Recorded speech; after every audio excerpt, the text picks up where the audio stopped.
చంద్రబాబు నాయుడు అయినా సరే, ఉమ్, ఇంకోడైనా సరే, ఇంకోడైనా సరే, ఇంకోడైనా సరే, ఉమ్, పవిత్రమైన వాళ్ళు లేరా ఉమ్, టీడీపీలో? ఉన్న వాళ్ళందరూ లంగలేనా? తప్పేం లేదండి, ఇది ఇలాగే యాజిటీజ్ వేయండి. ఉన్న వాళ్ళందరూ కూడా అవినీతి పరులేనా?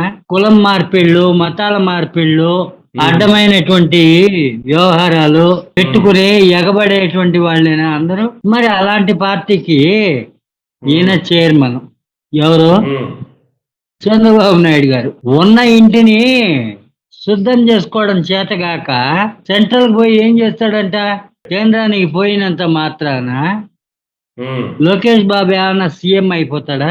మరి లోకేష్ బాబు సీఎం అయితే పాపం పవన్ కళ్యాణ్ పరిస్థితి ఏంటి?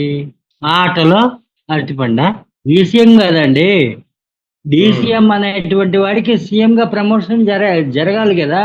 అది వదిలిపెట్టి ఉమ్, లోకేష్ బాబునేమో సీఎం గా చేస్తారంట ఉమ్, జనాలు అనుకునే మాటల్ని బట్టి. పవన్ కళ్యాణ్ ఏమో ఆ ఆటలో అరటిపండు, డీసీఎం గానే ఉండాల్సిందే. ఇంకా ఏముంది కూటమిలో?